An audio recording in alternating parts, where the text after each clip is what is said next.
कान्हा भैया पकड़ के दिखाओ।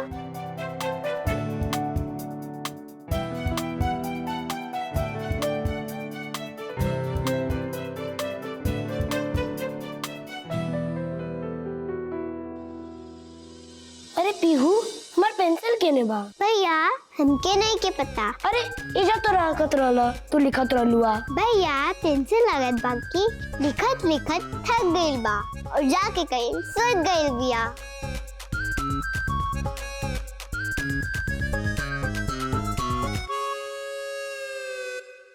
ला कान्हा बाबू, पीहू तहर पेंसिल छुपैले रहली। मम्मी काहे पेंसिल देलू हा भैया के? हम भैया के तंग करे वाला खेल खेलत रहनी है। बाबू ऐसन कौनो खेल ना खेलल जाला जिससे कोनो तंग होके।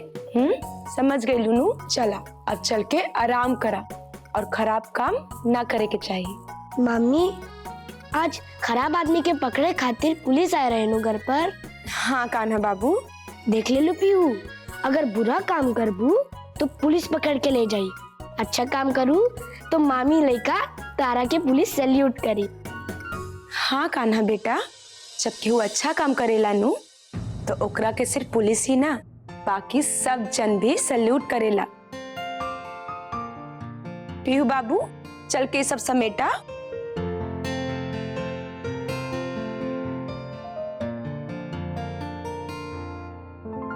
जब केहू अच्छा काम करेला तो पुलिस ओकरा के सैल्यूट करेला, लेकिन अच्छा होला के भी बहुत बड़ कीमत चुकावे के पड़ेला। लेकिन हम अच्छाई और सच्चाई के राह से कभू न टिकब, चाहे एकरा खातिर हमरा के कोनो भी कीमत चुकावे के पड़ जाए। अरे देख लेलू लोग ना कि कन्या कितना चतुर बाड़ी, घर पर आवल लक्ष्मी के धर के जड़ से मार दे। ये फर्क बा मर्द और औरत के प्रधानी कैला में। मेहरारू घर के अंदर चाहे भले कुछ कर ले, लेकिन जैसा ही बाहर के बात होला नु कच्चा धागा लेखा उजराए लागिली। अगर चौकी चूल्हा जैसन आसान रहत नु प्रधानी कोई, तो फिर हई मर्द सब न घर में चूल्हा चौका उहे सब।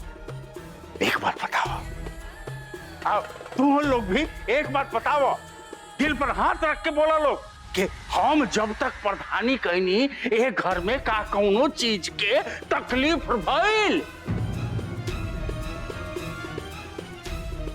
बोला तू बोल संध्या, तू बोल ना बाबूजी, कब्बो ना भइल। अब काहे होके लागल ई सब?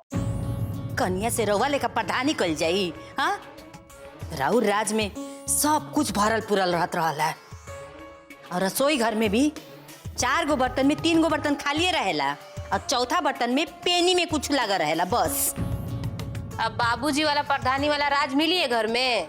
अब इन कान्हा खातिर हम खाए के कुछ लेवे गइल रहनी है, सब्जी खत्म बाटे। एगो बात कही संध्या दीदी, अब ना ये घर मजदूर के घर लेखा लागेला। अब तो लगता कि चावल के साथ नमक और अचार मिला के खाए के पड़ी। चाचा जी के राज में का राज रहा। अरे कैसे मिली हमरा वाला राज? अरे इन करा के तनिका मौका का मिला कि ईमानदारी के पुड़िया घोर के पी गई।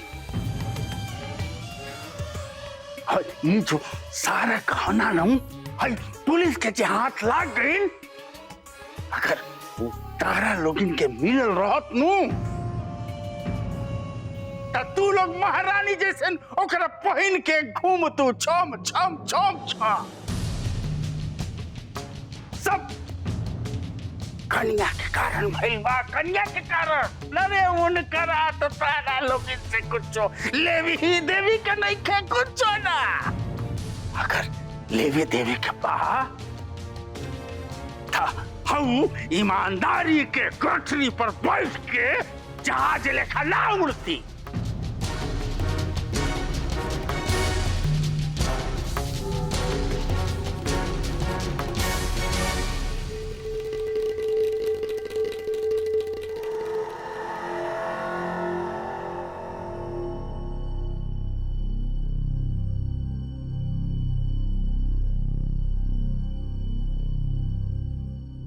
सुना, इन्हें आओ, बैठा। प्रधान जरूर बाड़ू तू, बाकी ई मत भूला कि हम तार सास ना हई, आजो तार हम सास हई, और तारा से तजुर्बा में भी हम बड़ बनी। जुलू, घर में आई लक्ष्मी के ऐसे के ठुकरावेला? हाँ, बेवकूफी नु हा। अरे इज्जत ना मिलना पड़ता, घर के नौकरानी तक ना घर में टिकेली सा, तो ये तो लक्ष्मी जी हैं। 5 लाख के गहना क्यों ठुकरावेला ऐसे? हाँ? वो ऐसा कंगाली के हालत में बहुत बर्दाश्त कर लेने जा, लेकिन अब ना बर्दाश्त हुई, बुझी जा। अभी तक तो तारा के हमके गहना ना देनी है जा, और तारा तमर के बाबूजी के देवे के बा। अगर वो कुल गहना ले ले तू 5 लाख के, तो तार बातियों रह जाए। अमर के बाबूजी के तू गहना दे दे तू, और हमनियों के चेहरा पर अब चमक रही। हाँ? अब बताओ, तारा पास ना पैसा बा ना गहना बा, तू अब का करबू? हमनी के बिना गहना के रखबू। और अम्मा जी, रवा सब चिंता ना करी, हम कोनो ना कोनो उपाय करब गहना खातिर, ताकि रवा सबके बिना गहना के ना रह के पड़े। अभी भी तारा हौसला इतना बुलंद बा कि जैसे कि गहना लौटा देबू। तारा हाथ में कोनो अलादीन के चिराग लगल बा कि घिसबू और गहना पैदा कर देबू। हाँ? बात लंबा लंबा निकाल तारू बैठ के, दिमाग के चौपट कर दिल बड़ी। हाजी मेहमान जी, हैं? अब लागता कि राहुल शीशा कमजोर हो गई बा, शीशा टकरा टकरा के छितर गई बा। कन्या के चक्कर में डाले के फेरा में रघुआ तो खुदा ही घन चक्कर हो गई बानी। हैं? भैया जी, ये तो राजनीति के अखाड़ा है। ये अखाड़ा में उतरला के बाद ना कभी जीत मिलेला न कभी हार मिलेला। लेकिन भैया जी ऐसे समझी चाहे वैसे समझी, लेकिन यहाँ ये अखाड़ा में ना हार कब जीत में बदल जाए और जीत के जश्न पर कब मातम छा जाए ना, केहू के पता ना चल पावेला। ये बात ठीक कह रहल बानी मेहमान जी। कन्या के अगर हरावे के बानू, सिर्फ और सिर्फ एक ही तरीका बा, जैसे कर्ण के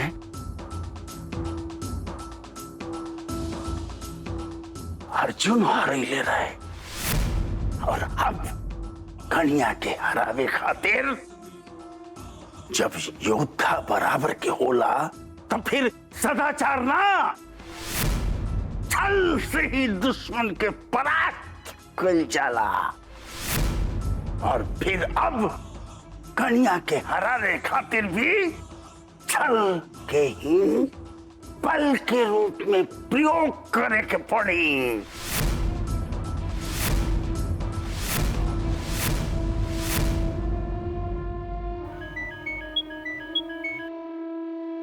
राम सिंह, देखा काल सब लोग पार्टी में आ जा, और हाँ, जब अय्या लोग और केहू पूछी कि बुलौले के बा, प्रधान जी के बुलौला पर आए पानी जन्मदिन के पार्टी में। ठीक बा मालिक, ठीक बा।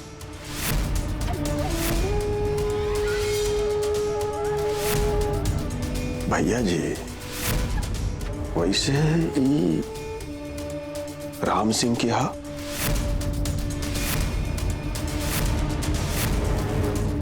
सही समय पर सब कुछ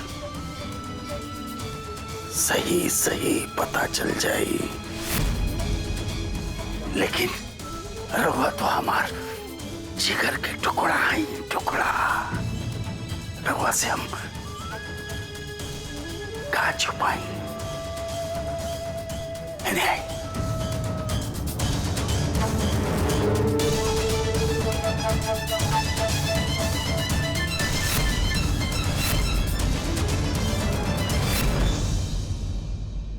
हाँ जी, रउआ के हम कहाँ कहाँ खोज के चले न रउआ हिजा बनी किचन में।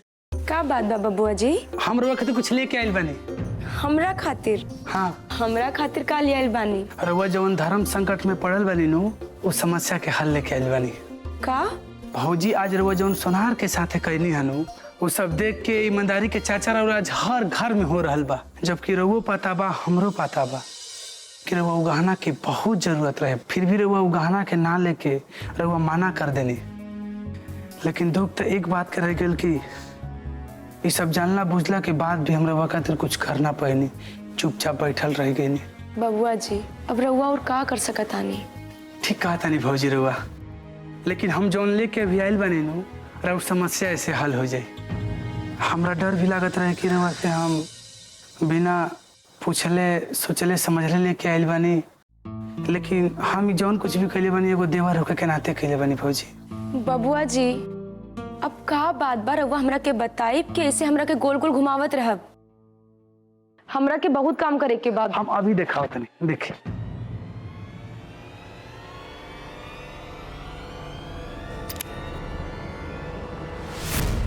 ये देखिए भौजी, ये गला के हार,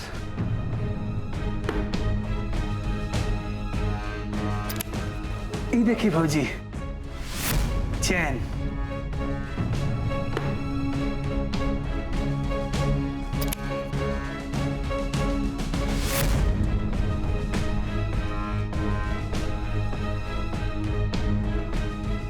ये हाथ की अंगूठी। रुकी रुकी बबुआ जी, कहीं ऐसा तो नहीं खे कि रउआ महेश्वरी सोनार के जेल से छुड़ावे खातिर रिश्वत ले ले बानी? चवन कम हम नहीं खे कहीं वो रउआ करके आ गई नहीं। हाँ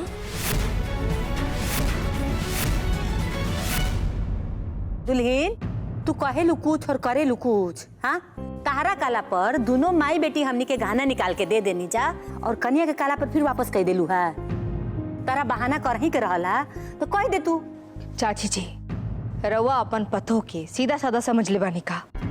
बिल्ली या नाक बती दिखे, पता नहीं कौन सा चीज कहाँ से कैसे देख ले लेन, हमरा के तो कुछ समझ में ना आयला।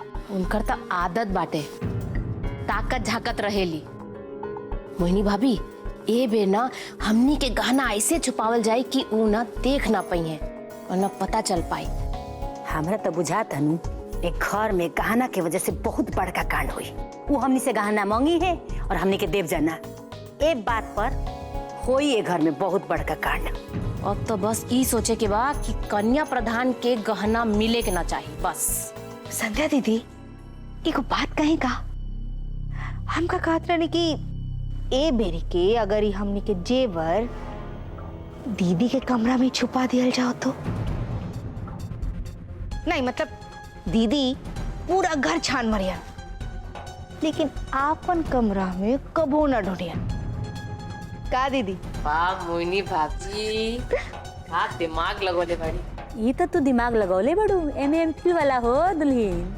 हाँ खुश रह, ये सही बात बा। ना अम्मा जी अब ज्यादा दिमाग लगावे की जरूरत नहीं है छोटकी दुल्हन के, और ना गहना छुपावे की जरूरत बा। हम कहले रहली हनु कि नौबत ना आवे दे, और हमें कोशिश करब कि बाबूजी से कई वादा भी पूरा हो जाओ और रउआ सबके गहना की इज्जत भी रह जाओ। हाँ तो अम्मा जी हम रास्ता निकाल ले बानी। हम रउआ सबके खातिर गहना लाइल बानी।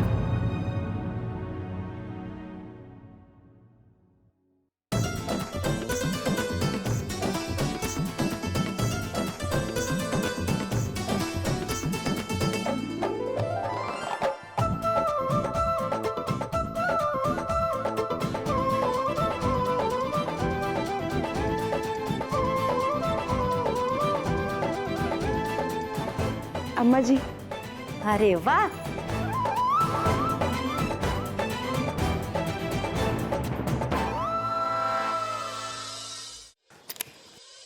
अरे ये तो बहुत चमकदार गाना बा हो। हमरा लागत रहला तू जौन कहेलू करेलू जरूर। कुछ ना कुछ तो आके लगेबे करबू, लेकिन इतना जल्दी सब कह लेबू भरोसा ना रहल है। आइला हम ठीक भाई।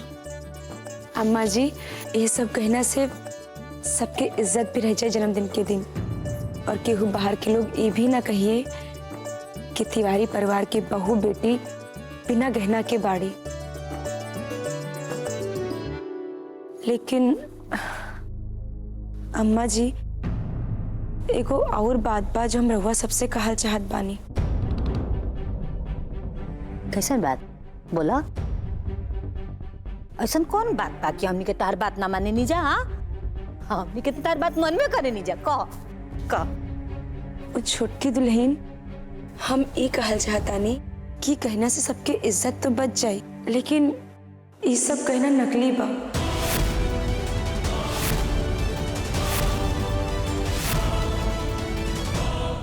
अरे नाना भौजी का कहता नहीं रहुआ, जब रहुआ एगो प्रधान होके रिश्वत ना ले सकेनी तो हमरा पंचायत सहायक होके रिश्वत कैसे ले सकता नहीं?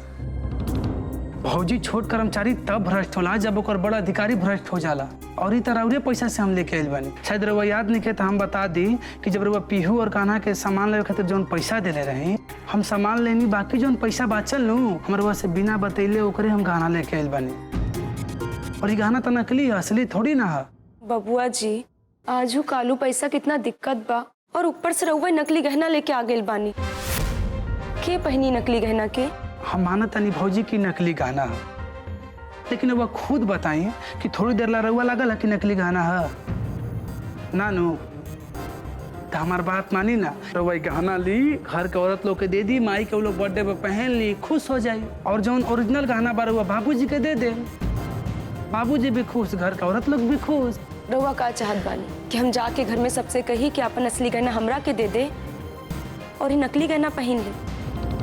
अरे सोना के गहना के आगे एकरा के पूछी? अरे मान जा भौजी, कितना सोचता रो। तू का चाहता रू हो? हाँ, मस्का लगा के हमनी के असली गहना हथिया नी, ऐसा लगा था कि घूरा पर से उठा के सरफ में चमका दिहल भाई गहना के।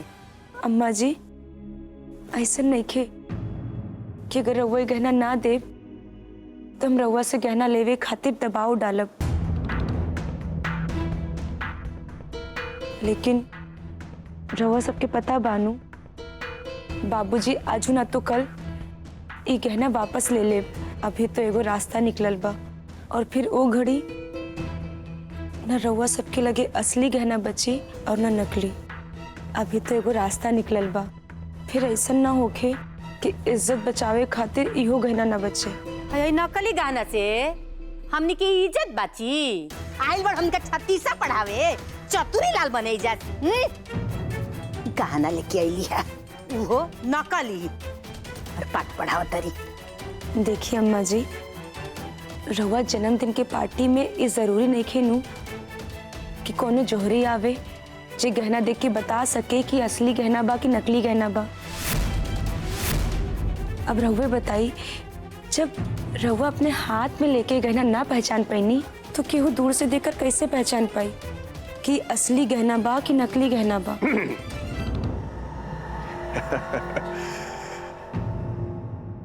का बात कहली है रहुआ, एकदम सही बात है। कौनो जौहरी थोड़े आवता पार्टी में कि पहचान ले कि गहना असली बा कि नकली बा। हैं? देखी भौजी, ई कन्या जी भले ही हमेशा हमार पीछे पड़ल रहेलिन, हमार दोष निकालत रहेलिन, लेकिन हम तो हमेशा बड़ होखे के नाते इनकर भलाइये चाहिला नु। एकदम सही बात कहता नी। मेहमान जी, तो रहू ये चाहता नी, हाँ, कि हमनी के अपन असली गहना इनकरा के दे दी जा और ये नकली गहना पहन ली जा। हाँ,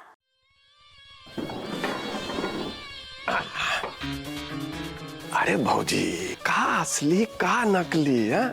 अरे गहना आदमी थोड़े हो के नकली हुई तो नुकसान दी, ये नुकसान ना करी, ये जे बानू फायदा करे सबके, माने ये पूरा घर के इज्जत के नहीं। नकली गहना जे बाना से ढांप दी, असली इज्जत दिलाई है नकली गहना। जैसे आजकल आदमी बैंक में जाला और चेक पर नकली साइन करके कॉन्फिडेंस के साथ खड़ा हो जाला तो असली पैसा लेके चला गेला।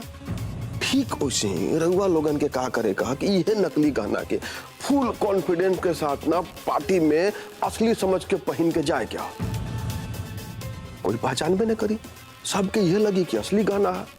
इसे हो ही कहा कि घर के इज्जत जबानू से घरे में रह जाए, बाहर के आदमी के कुछ भनक तक ना लगे। बुझाता नहीं नो? ठीक बा, अब मेहमान जी रहुआ कहता नहीं आदमी नकली गहना पहन ली, कम से कम गांव नगर में हमनी की इज्जत तो बाचा रही। ला जौन चाहलू तन कैलू।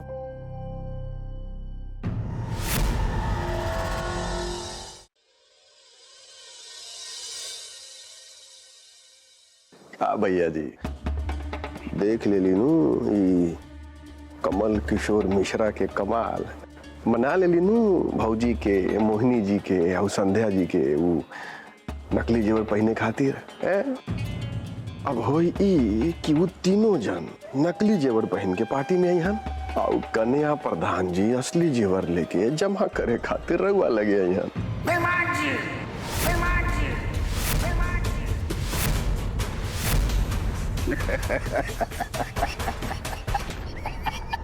बेचारी कन्या अपना ही बुनल चौर में फंस के फड़ी होन